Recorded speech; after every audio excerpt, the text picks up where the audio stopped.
Fireball here, and welcome to another Neverwinter Nights video. So today we'll be doing just like a short Neverwinter Nights module called Neverwinter Nights Snowflakes, the Black Dragons. Then we'll go through Daenarian's Tears and then Cradle of Cold. Now with the Black Dragons, the problem is that I've been playing a mage. I've tried playing it before. This character called Ariel Firestorm. The only problem is it has a habit of glitching out. In the case in that with the large scale battles, it continues to go on forever. And that being a mage, if you run out of spells, you're not exactly good to fight against, well, fighter type, barbarian type characters. They're weak enemies, but they can still do a considerable amount of damage to like a sorcerer or a mage or a wizard in a short amount of time. So I've got potions ready, but I've had to re-download the module and replace the old module file with the new one in my mods file in the mods directory. So I've done that. Hopefully it will be fine this time, because I had to replace it before, and that seemed to fix it. So hopefully this time we'll do it. I am going to try. I've always thought of Coromon kind of like comparable to an American country, so I will try to do American accents, though it will be very terrible. Except the Wraith, of course, because he's a Wraith. I heard a man once say that war either brings out the best in a man, or the worst in him. There may, I think, be some truth to this. I should know, for I am too old and I have seen far too many wars. I also believe that there can be no winners in war, only losers, and that no one hates war more than a soldier. There are those who do most of the dying after all, and there is a lot of dying in wars. Some wars are like unto the great spectacles upon which the world gazes in wonder. However, others are more hidden, for the wise general knows the value of secrecy. It is with such a war that tonight's tale is concerned. It is the autumn of the year 1371 by our reckoning.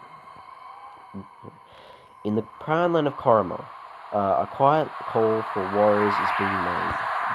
Mercenaries needed for the defense of the crown. Report to Captain Burl Fenthar at the Weary Worm Tavern, village of Daenarian.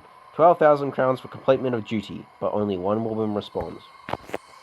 Her name is Ariel Firestorm, a sorcerer by trade, unawares that her skills are soon to be tested in the furnace of battle, and perhaps much more. Our story begins.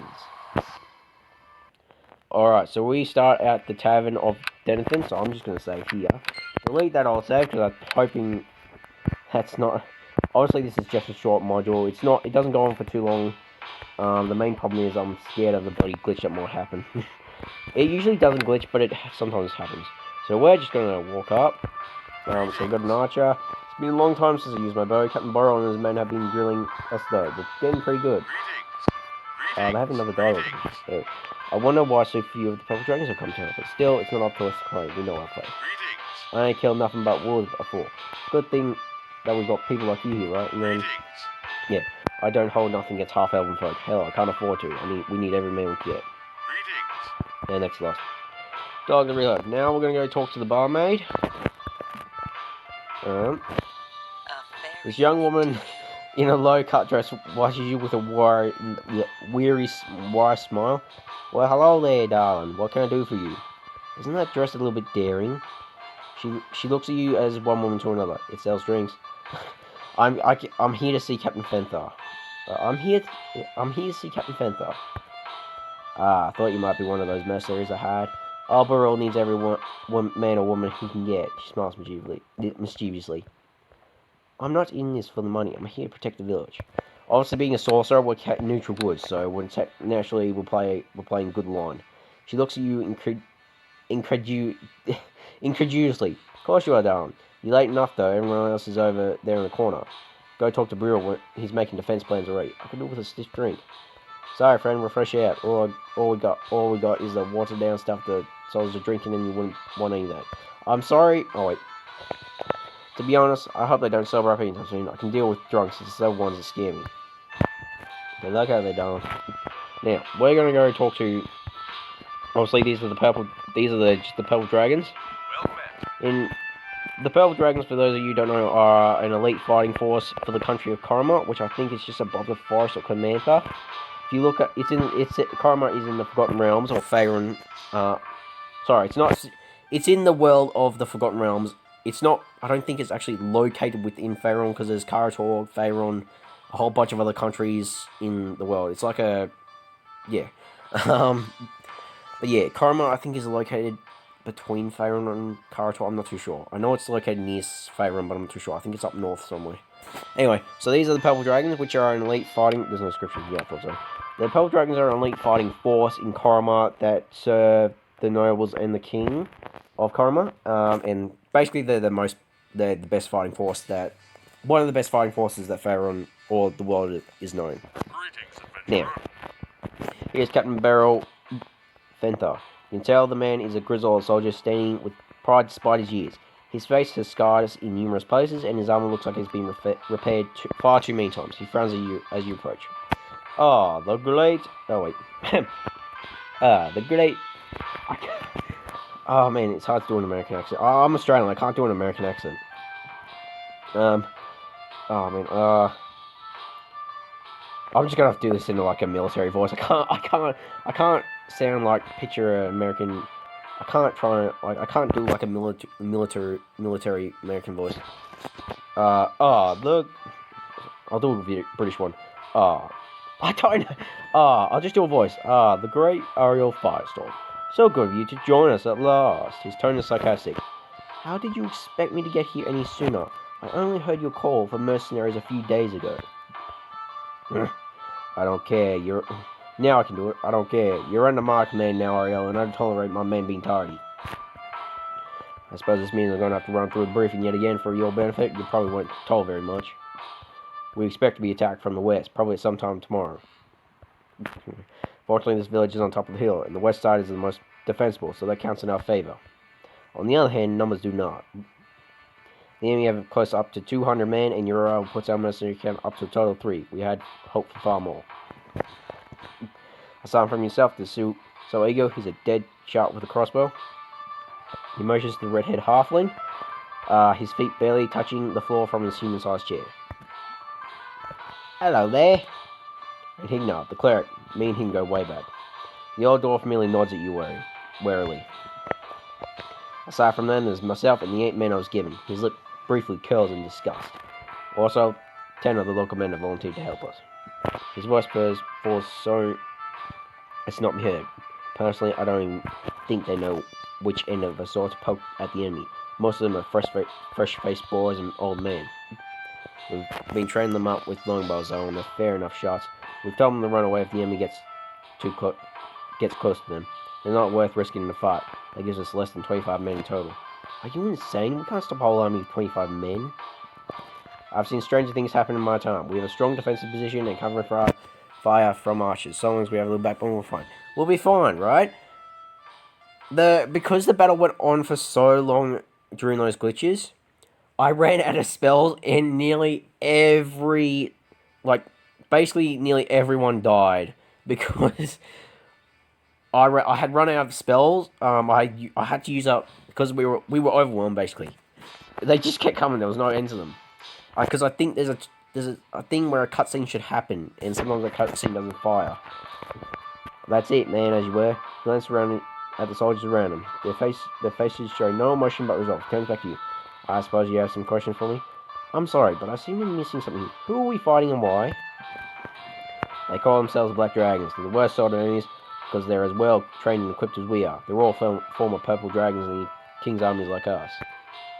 What makes them different to us is that they are traitors, rebels, and open defiance of King's law. You don't need to know anything more about them than that. It will not help you. My superiors used to use this as a justification for the pathetic amount of men I was given for the defense. They prefer that we use a small elite force of mercenaries from outside in order to keep the service on. If news of the rebellion was to reach Arabelle, then it would only panic people and make the situation even worse, so I'm told. We'll make do with what we have. Will there be anything else recruit? Is there anywhere around here where I can get supplies? There is, or was, a village smithy. The smith just left a couple of days ago and abandoned his shop. His stock's still there though, and most people have decided to help themselves to it. Is it, after all, going to the defense of the village? I suggest you take advantage of it, but if you have some sort of moral problem with it, then it's your loss. The traders ran away. He told his son that he'd be gone a few hours and told him to watch the place while he was gone. He never came back. The boy keeps the place open for business, but there isn't much of a stock anymore. Will there be anything else, recruit? What's our defensive strategy? Simple enough. There are only 2 approaches that the enemy can take up the hill. Me and 4 Pole Dragonauts will guard one. Hina will take the other 4 on the other stuff. So Ego will lead the bowman from the hill. Simply put, our task is to slow down the black dragons for as long as possible, while so Ego and the archers fill them full of bolts and arrows. It's just that you move around and lend support where you feel will be most useful. Since you're a spellcaster, you might want to stay on the hill and cast range spells and let the grunts cover the slows, but it's your choice. I ended up having to cover their asses last time. Will there be anything else, recruit? No, goodbye. Not so fast, Ariel. Go and get the supplies you want now and prepare yourself for the battle tomorrow. Talk with Ego and Hina too. When you're done, come and talk to me again. I'll be waiting for you by the west gate. Alright. So we're going to talk to this lovely dwarf cleric here. Tignar instead. Now with Tignar, every time the glitch happens, I never see him on the field. So I have a feeling that because he is supposed to be, he needs to be there for the story. But I think that I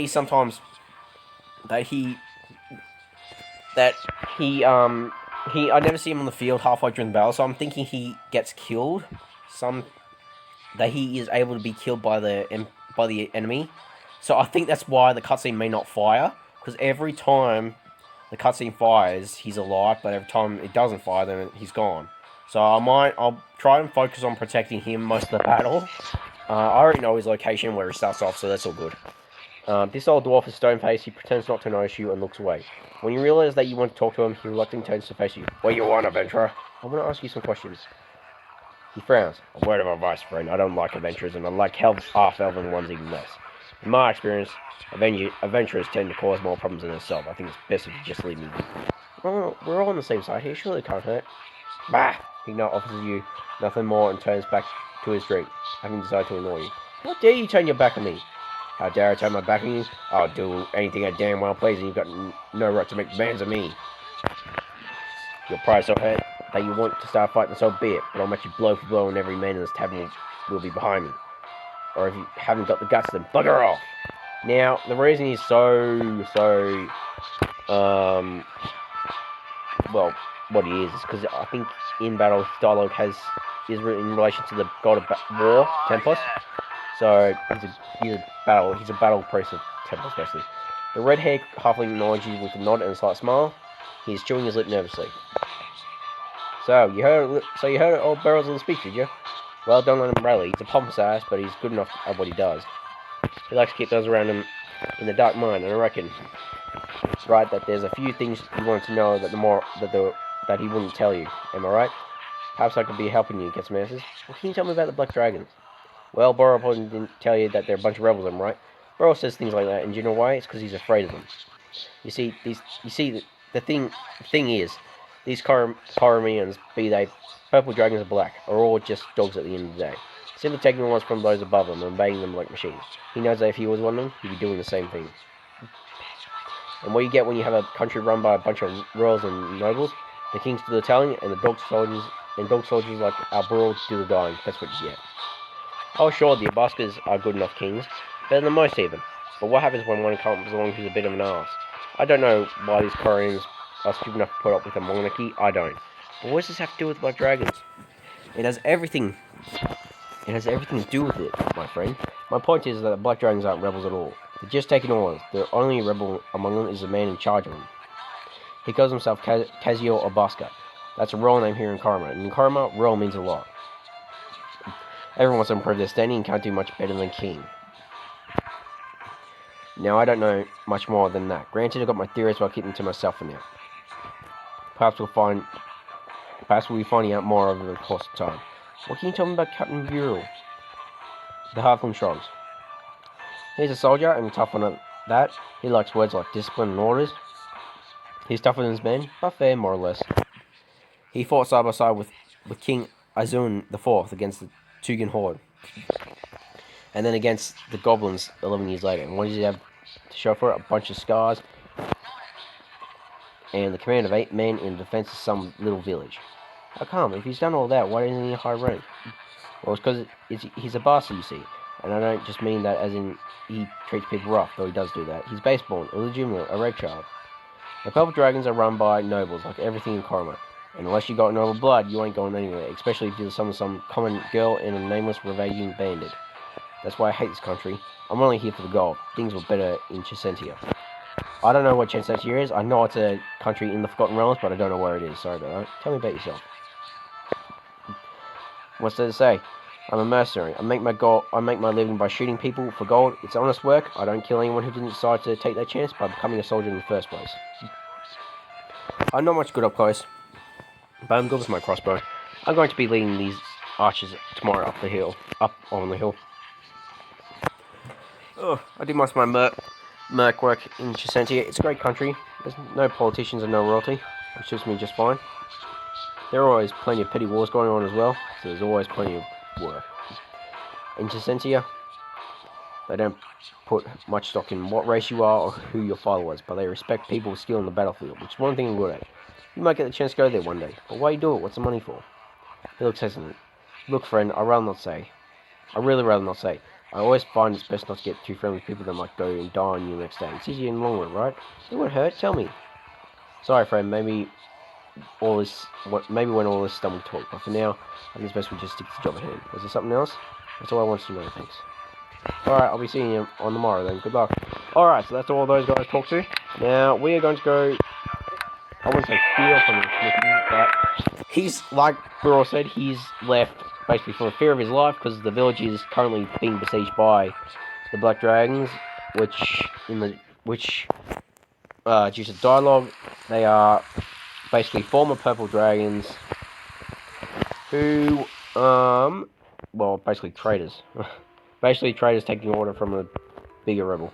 So obviously we've got the armor, we don't need any of this, we've basically got everything we need. I really don't use ranged weapons because, I've got tons of spells, as you can see, ready to go. Because I'm a bloody level 15 sorcerer, so. Obviously, there's not much in this chest, but a bunch of +1 weapons, which really we don't need. We don't need it all, so. We will go into the trader, but we've got plenty of potions, but we'll talk to the child in there. Alright, so here's the child, Maurice Fetter. Hello. This boy has the face of an 8-year-old, but the business-like manner of someone far older. Hello, madam. Welcome to our home store. Would you like a seat? I am Forrest Maurice Fetter, and am minding the store in the absence of my father. Would you like to see our present range? Where's your father, boy? My father is currently absent and has been for some days. He left soon after it became known that the village was besieged. However, I fully expect he shall be returning promptly. Until such a time, I will be minding the store. I'm sorry, kid, but your father's probably not coming back. I am certain you are mistaken. He promised me. He will not leave me here. I'll think upon this in the meantime. Would you like to see what we have for sale? I'm pretty sure your father abandoned you because he was afraid of because he was afraid for his own life, which is crappy on his part. Sure, show me what you have. Come right this way, madam. Basically, we've already got +2 braces of armor. This is all from previous, well, except for the stuff I bought, which is basically all the potions. This is all the equipment I got is basically what I found in previous modules. And yeah, just previous modules. Custom content modules. Not much, really. I haven't really got that much. As you can see, I've only got 29 out of, 29 pounds out of, well, pounds out of 173. The main reason I got 173 that I can carry is because of the belt of Hill Giant Strength. It actually increases your strength by 5, which is now on 17. So, with a +3 modifier. Alright, so we shall, with these other doors, they won't open. There's not really nothing else that won't open. Also, the doors aren't interactable, so there's not much else in the module. Like I said, it's a very short module. There's not much in this module. The story is pretty great. That's why I like playing it. Because I like it. Boral is staring off in the distance anxiously. He guides you with a frown. Ariel, are you prepared for what lies ahead of us tomorrow? Do you have all that you need? Yes. Is that so? I trust this little place was able to supply you with what you wanted. It's a nice little town full of good, solid people. I've seen 1,000 other places like it. Perhaps so, but that in no way diminishes the importance of this place. I travel all across the Heartlands, Ariel, and everywhere little villages like this one struggle to hold on in a world full of enemies. Granted, yes, orc, goblins, and everything else. For the people who live here, this place is everything. Oh wait, I better say before we do anything like that, because otherwise it might. Alright, so he takes a long deep breath. You've spoken to the people here. The spiders touch all of them, and many of them have taken up arms to aid in its defense. I expect many more of them to die before it's done. Kings and rebels will throw places like this around, use them as tools in their own private games. Unaware of what they are doing to the common people. Do you understand what I'm saying? Yes, we have a responsibility to protect those who cannot protect themselves. He nods slowly, weighing your words. Of course, I will expect nothing less than of any of my men. This is the code soldiers must live by. I'm not a soldier. Oh, I suppose you could say she's a battle mage, not really a soldier though. But wait, do I have spell focus? Yeah, spell arcane defense evocation. I've got spell focus evocation conjuration. I will expect nothing less than any of my men. This is the code soldiers must live by. Loyalty to your superiors and above all to your king and country. I'll see you outside the village tomorrow morning. Don't be late again. Okay, so next day. Burrow holes like someone made with the skill of one who has done this many times before. Right, man, this is it. If our scouts are correct, the enemy should be coming out of that fog any second now. You all know what you're supposed to do. As long as we hold out for long enough that they will decide that we are too strong to meet battle, they will withdraw and buy us some time. We must hold the hill. If we can survive the first wave, we'll be in with a good chance. Archers, concentrate your fire on the leader. Remember, they must not reach the gate. If the gate falls, the battle is as good as lost. Take heart, man, for your gods and king stand behind you. For the king and for Koromon. Hoorah! The men echoed the captain's battle cry, and as the last of the cries faded, the first enemy appeared.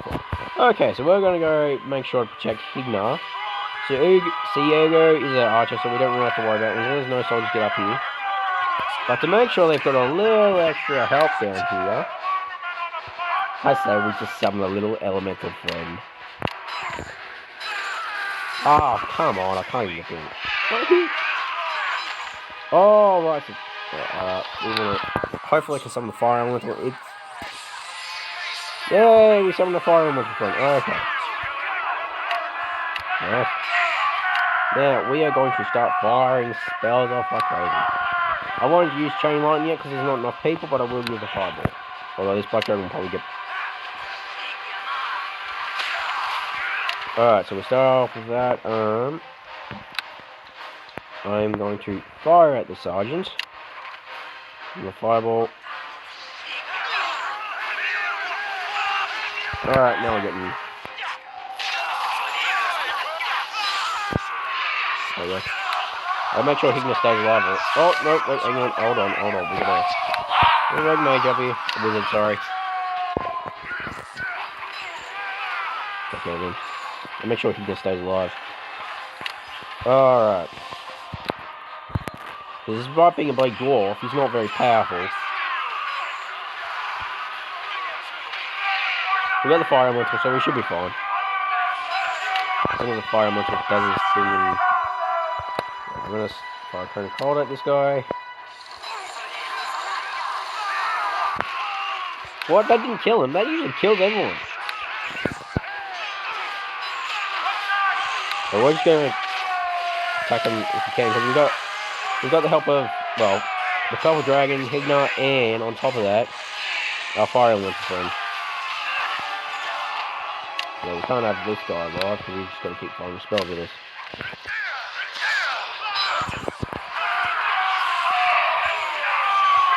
Oh, he's still alive after all that? Jesus. I suppose there's only one fireball and he's got spells with us.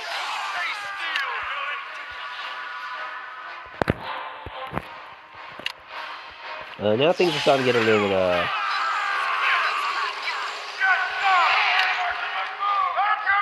I'm gonna deal with this mage.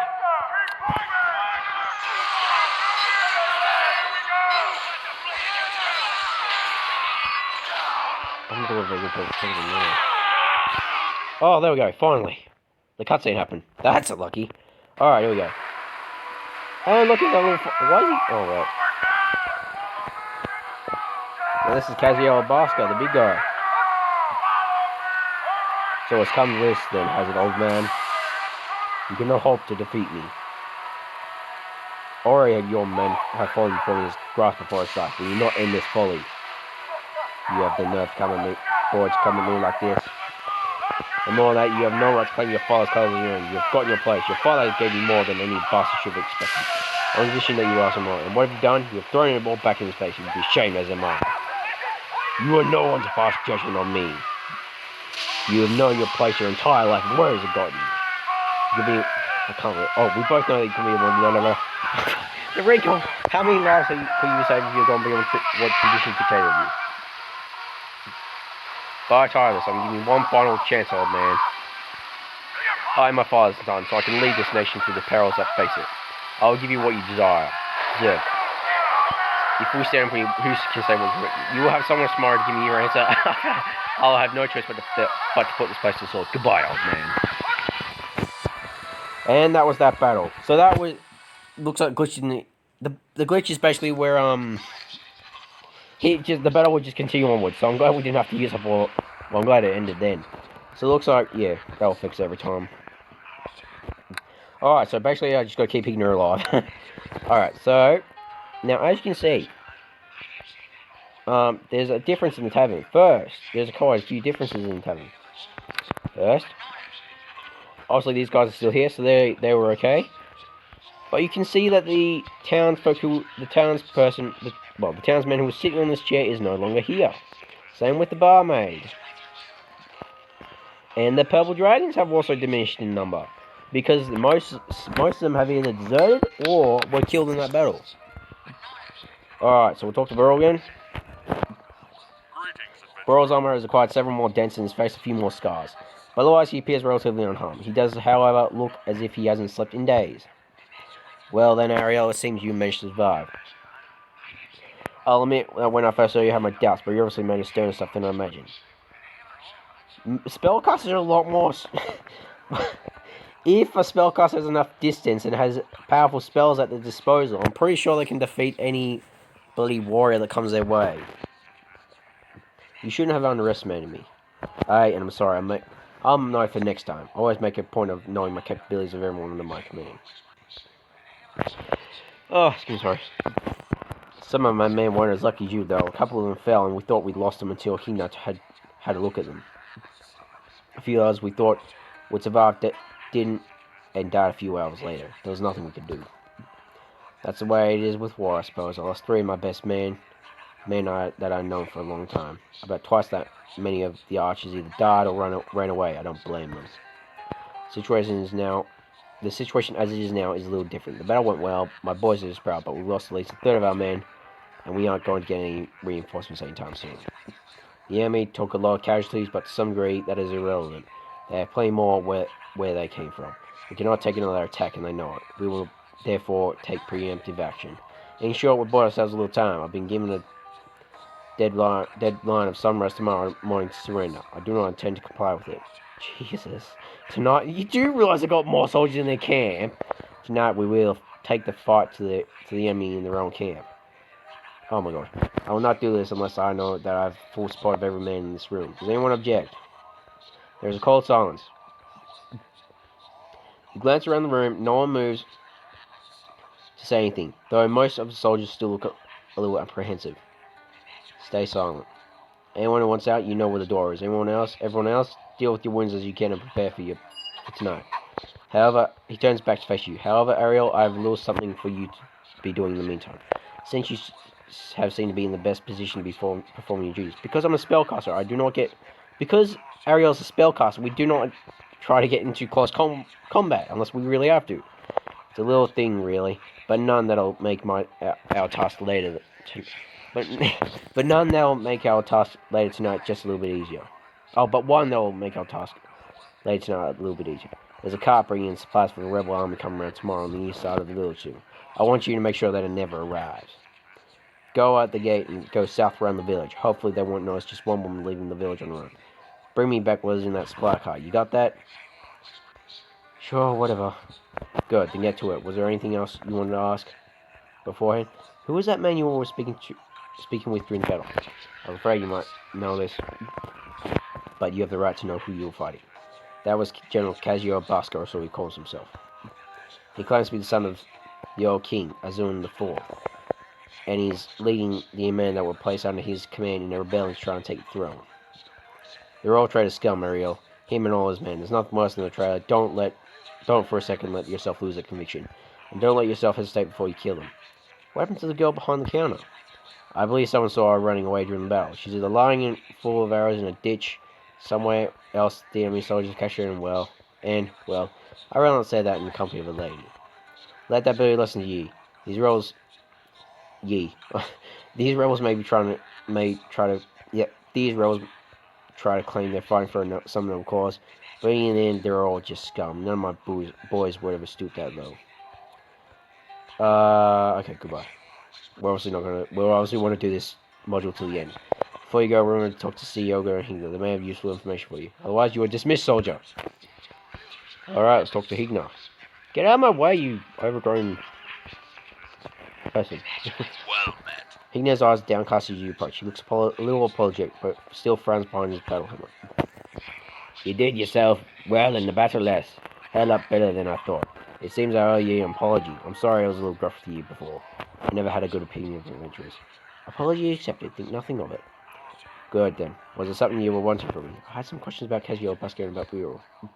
Sorry, lass, but I ain't saying nothing. I wouldn't want to let slip anything that Bureau didn't know what you mean knowing. Dangerous thing knowledge. You do better asking that chitterbox Yogi. He said everyone written here in Suzelle. Do you have any questions I can have? The dwarf rummages around in his pockets, producing 3 small vials. Take these. Alright. So basically his other option is healing, but we don't need healing. Oh, you will. Hold on a second, lass. Before you go, I just want to ask you something.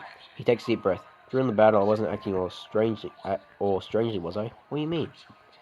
Well, you see, my clan has a... Because, yeah, dwarves...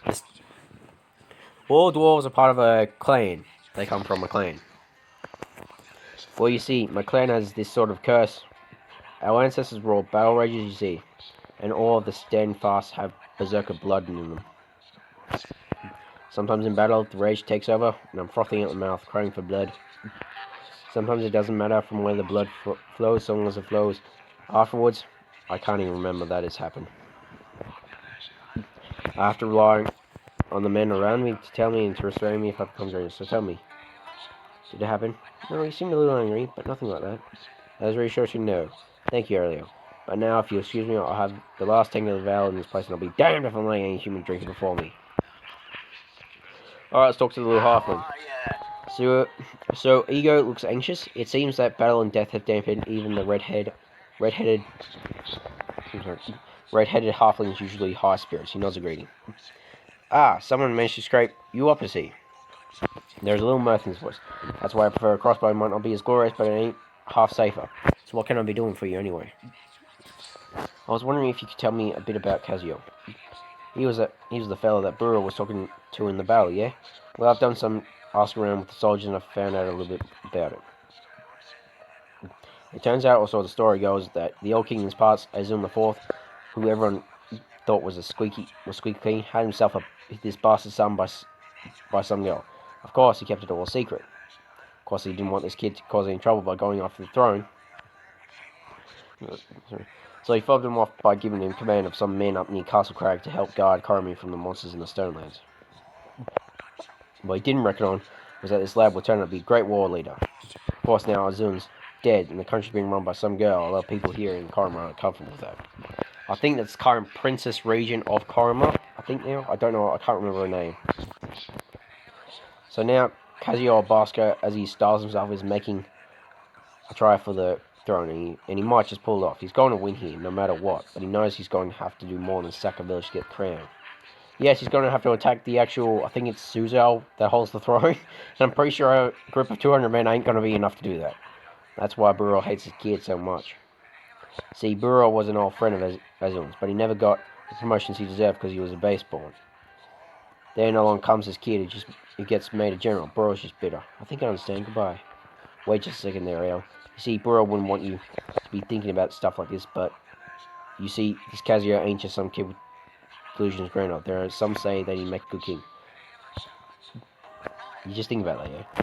Now, Kazuya or Basket is obviously, you can either side with him in this module, or you can either obviously kill him. The thing is, if you side with him, you get double the amount of the reward, which was originally 12,000 crowns, but you get 24,000 instead. The other thing is that if you don't side with him, you have to kill him and 2 other of his accomplices who are very strong, which I think you already know what I'm going to go for, because being a sorcerer with 63 health ain't really going to be enough to face Kazuya, who's a fighter. And then a rogue, you'll see who I'm talking about. Basically, we're going to go up, we don't have to go up, but we've got a rogue half-orc, or basically a necromancer elf, is the other of his 2 henchmen, basically, you could say, I suppose you could call him. Now, obviously we're going to start by summoning our little friend. I don't know which elemental will appear this time. And our water elemental is the one that appears. So we'll go save that. Come on, my water elemental friend, sorry. There'll be a few soldiers here guarding the supply crate, supply thing. And we're going to start off with by... what spell should I actually use? I don't know. Come on, go. Yeah, there we go. We'll start with chain lightning. Get rid of some of the soldiers. Go get him! What are you waiting for? Holy! I just realized. I forgot about that. I really did. I forgot it. Oh, right, the ranger. The ranger's a... Nice shot! I forgot that the watermelon was good. How about you go and get the ranger? You know, go and get the ranger. I'm not kidding. Oh, wow. Yeah, jeez. Oh, well, what's it got? I gotta kill the ranger. Kill the ranger! Wow, oh, wow. And the elemental took a lot of damage. The good news is, loot! Not exactly the best greatest loot, but loot nonetheless. And then we got the luck stone. Sorry. Oh god, you got something stuck in my throat. Luckstone. Also, I got a harp pin from one of the previous modules I had. Basically, I kind of think of this character as a harper. Well, obviously, she's a harper pin, because one of the modules that I played was actually a harper module. So yeah. Okay. Alright, let's go for this crate. And obviously, it's just a whole bunch of pornography. So, this stack of paper contains numerous and rather crudely drawn pictures depicting scantily clad and unclad ladies of various races. This is all that card contains. You must assume that these are the valuable supplies that these men were guarding with their lives.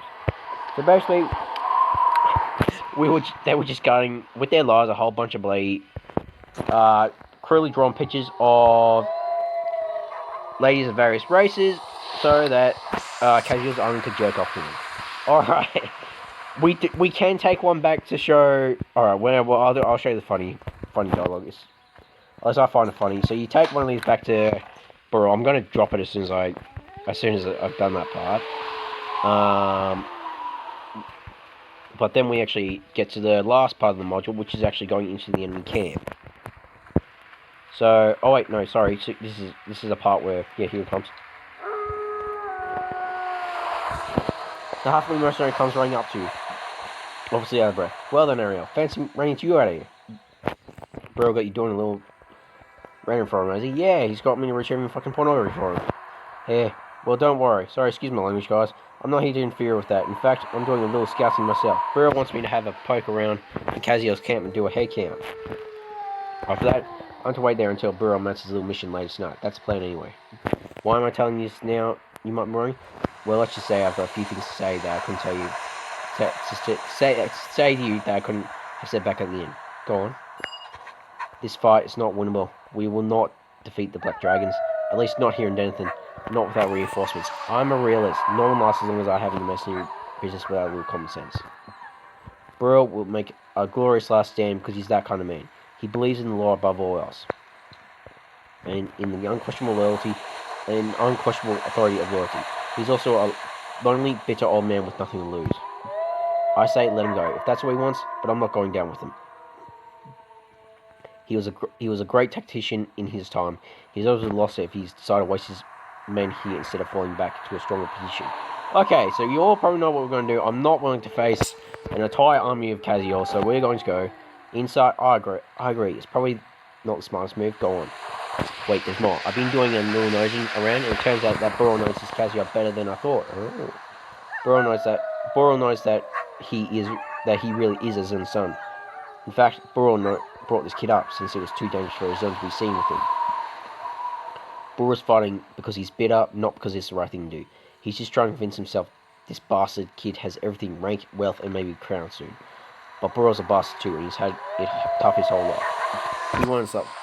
He won't let himself admit that he's less than his life. Burl doesn't deserve to have you on his side, but Kaziel, he's a good man and he'll be a great king. Now, Kaziel is not a bad guy. People might think you might think from previous, well, from the battle and the conversation between Burl and Kaziel, he's a bad guy. He's not really a bad guy. Anyway, so it doesn't matter what side you're with. Obviously, it's probably a bit better if you side with Kaziel, because basically Burl's gone mad. Being a Purple Dragon, I think their alignment tends to be law for good, so they'll always respect law and crown. So they'll obviously go down in glorious death or whatever. But being a neutral good sorcerer, we're not really lawful good, so that would make sense to actually keep going with Burl, unless we're a paladin. Join me, Ariel. If you fight for Kaziel tonight, then you'll be saving countless lives, and Burl will be dragging down with him. You'll be putting a better man on the throne and making a good deal of money while you're at it. How much gold exactly? Twice what a Burl was paying you, shall we say 24,000 golden sovereigns? But it's a good cause as well. I do it, you have my word. He looks reassured. Good, I feel safe to know that you're on side. I would hate to have had to resort to other measures. Here's a plan. You go back to Burl, just like normal, don't let him in on any of this. We know which way he's going to approach camp. Me and a bunch of Daenarians will be waiting there for him. They'll be instructed not to attack you. With us on the outside of them, and you within to make short work of them. I don't like having to do. It's a good man, but at least he's clean. You're killing a few men in order to help lots more. Remember that. I'll see you there. He smiles because he is gone. So yeah. Well, I really don't need your help anymore. You can play this here now. They're going back to the plane of water with you. Or at least I think that's where I'm summoning from. Obviously they're elemental, so I'm assuming that's where I'm summoning from. Now, with the spell... What spell is it again? Sorry. I don't know the Roman numeral for this one, but... I don't know. But basically, it summons a random huge elemental. So that means either a water elemental, an air elemental, a fire elemental, or a earth elemental. Actually, I haven't summoned an earth elemental yet. Out of all the time I've been playing this character, well, at least out of all the time I've had that spell, I haven't actually summoned an earth elemental yet. I've only summoned water elementals, air elementals, and fire elementals. Can you actually summon them? I'm assuming that you can summon earth elementals. Of course, once I did, but maybe it's just depending on the environment you're in. Alright. So, we'll talk to Burl. Greetings, adventurer. Ariel, you're back.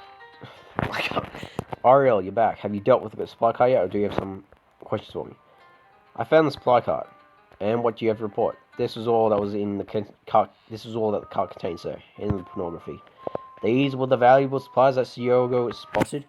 I can hardly believe that. And what am I supposed to do with all this then? If you had a little initiative, you would have realized that you didn't need to bring me this. So basically, yeah, we didn't need to bring it to him, but I just thought it would be funny to. On to the mission then. As I said before, we move out tonight. I intend to come at their camp from the southwest. We'll go through a short pass. So Ego will be waiting there for us. There, and assures me that he will deal with any sentries, so we needn't worry. From then on, we'll try to get into the camp proper. Most of the men will be in the tents, so dealing with them won't be a problem if we approach with a little tact. We'll take out as many as we can, cut through a path to the commanding headquarters as possible. From there, I can only guess. If everyone's clear on this, then we can move out now. Obviously, Ariel's not the one to just throw her life away. So, where do we meet afterwards? He looks at you squarely. We don't. I don't expect that any of us will survive this. I will not flee while an enemy still stands, and I wouldn't expect any less than any of you. Say he's lawful. He's really lawful, so he respects the law above all else. And Ariel, being neutral good, protects innocence, but will not throw a life away needlessly. Let's go. Alright, so here we go. Black Dragon Camp. Bro looks around the assembled men with a look of steely determination. Alright, man, we all know what we have to do. Just beyond this pass lies the enemy camp. We're going to do whatever it takes in this rebellion, which means your deaths. Are each of you prepared on this night to give your lives for your country? Mark my words, there shall be no surrender. Our fight here does not until the last of them flees from this place, the last of us falls with swords in our backs. He brandishes his bast sword in the air, moonlight reflecting on his polished edges. To me, sons of Karma, mark my steps and fight with honor. To victory will march. Alright, so we're gonna just follow them slowly but surely. Just behind them, and we're gonna get ready to summon our elemental friends, I should say, not friend, because there's multiple elementals. He's got 2 capes on his back, so I don't know how that works. He's got a purple cape and he's got a cream cape. So obviously, we've got black dragons. We've been surrounded by black dragons. This guy will come talk to me because I'm a player character. A man in the uniform of black dragons approaches. He has a glint in his eye and looks rather pleased with himself. I wouldn't go any further if I were you. We have you surrounded in number. Even now, our Grillan mercenaries. I'm moving to block your retreat. There is no escape. I think our Grillans are half ogre, half human. I think. What? No. What? No. We have been betrayed. Where is you? So eagle. Captain Buru Fentha, our king has great respect for you, and has granted you one final opportunity to surrender to prevent this slaughter. No, never. We are here only to fight. Where is you so eager? What have you done with him? Your bravery is admirable, Captain, but it only hastens your end. As for the halfling you hear a voice from the cliffs. Save your taunts, Cur. As can speak for himself. It's a bloodbath that is full once, then we might as well be done with this quickly. His voice wavers a little. I'm so sorry that it has to be this way, my old friend. But you're fighting for the wrong side. If only you could look past your bitterness and see the great good. Are you sure you won't reconsider? I cannot believe that I ever called you a friend. You've just been swayed by the lies and the gold. A mercenary is supposed to be true to his word. If you're going to kill us, then we're taking as many of you down with us as we can. Now, I'm not sure that a mercenary is supposed to be true to his word. Mercenaries fight for the highest bidder. That's what it is. So, he basically thinks in the world of law. Sergeant Sarge, you hear the sounds of many crossbows being loaded and swords being drawn. I will enjoy spitting you and being lucky enough to be the one that slew this brutal bastard. You do realize I'm fighting for you guys, right? See you, Burl! Well, we can't have that, can we?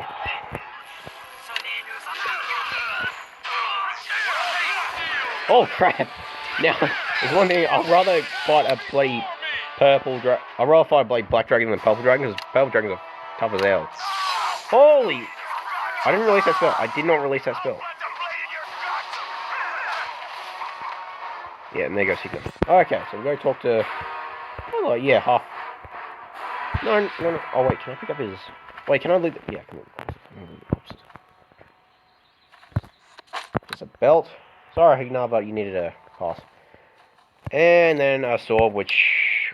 Pixie Blade. The sword has its origin in the Neverwinter Wood, near the city of the same name. The story has it that an unnamed knight, lost in the forest, was charmed by the fairy queen, saying a group of Lincoln had taken up residence in the wood. Several days after he had completed his quest, he woke from a spell, finding his sword had been viewed with fame magic. Well, we're not gonna... Well, I'm sorry, you won't be needing that anymore. Now, we're gonna go talk to Kaziel. So, we go talk to Kaziel. As I said, this module has some flaws.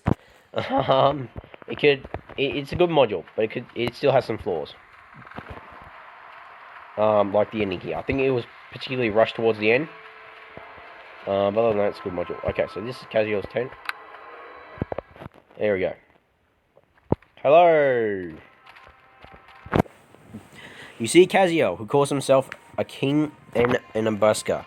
His face illuminated by the dim candlelight, his face shows no innovation. There is only a penetrating stare that seems to see into your very soul. He is flanked by a burly half-orc.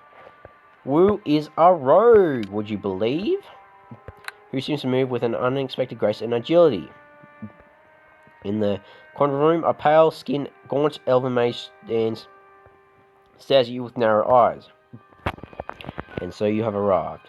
You are a traitor, Ariel, but a welcome one. So basically we've been labelled a traitor because, obviously, we've been labelled a traitor by the traitor. Welcome on. Fear not, friend, for when Kalimdor counts the deeds of your life, you will find that your service to the greater good far outweighs the breaking of your word. Basically, yeah, we've been called traitor because we broke our word to Burrell, but you'll see in the ending why, because I'll show you what I mean by ending. Basically, Kalimdor is also the god of the dead. Before, I think it was it was Merkel, I think. Merkel, I think, was the god of the dead, and then I think during the time of troubles, Kalimdor killed... I'll have to look up on that. I'll do a lore video on it anyway. When I do the gods series after the... I might do the elves, and then I'll do the gods, and then I'll do the dwarves afterwards. But the elves, I still got a few... Well, we've still got to go through the dark elves. Alright. I joined your side for my own reasons. Fair enough. You joined Burrell as a mercenary, so you shall leave me. You've fought well, both for Burrell and for me. You have earned this reward. He looks weary. But I'll ask no more of you. You've done enough for me. You have earned your reward. I'll continue my fight for the throne with what men I have left. All those that have died for me, I will not let their sacrifices be in vain. I will not let what you've done for me be in vain. Yeah, so... Oh, come on! There was... Like, you could initiate dialogue with these guys. Oh, no, that's only in the other ending. If we didn't side with Kaziel, and we side with Burrell, it's really hard to actually fight against all of those people. Unless you're a really high-level mage, or a really high-level warrior, even. It takes... And then you get kind of like special dialogue with these guys. I might do another video on this module, but with a different character. And I won't side with Burrell this time, but you get special dialogue with the half-orc and the elf. Kaziel introduces them, and you have to fight them in the end. You have to fight all three of these guys at the same time. Alright, so go then. Enjoy your reward. You have earned it, but for your own safety, I suggest you leave now and do not look back. Pretend that you haven't had nothing... Pretend you have never had anything to do with it. And then we transport back to the epilogue. Which I'm surprised we actually leveled up. So before we do anything, we are going to level up. We shall level up. Where is my? So I can get an eye from the spells. I'll level up some heal this time. Right. And we have not unlocked the Flash Avenger. That should actually come in here. Rock, Death Slab, and Flash Avenger. There's a conjure. I kind of want to do a conjuring. So we got a Spectre. That'll be, if we summon that, that'll be Spectre, Celestial Avenger. Premonition guarantees us, Evocation. Mass Charm, Mind Blank, Summon Creature. Greater Elemental. We're gonna go with Greater on the Body. We're gonna go great, and then we got our Super Dragon, which just broken up. Alright, so we'll save here, just make sure that if I need to save my character, I will. Alright, so this is the ending that we will get with from the Wraith. And so our tale concludes. Just a twist. It's a twisting yarn, yes, but what does it twist like a dagger in the back? Why did Ari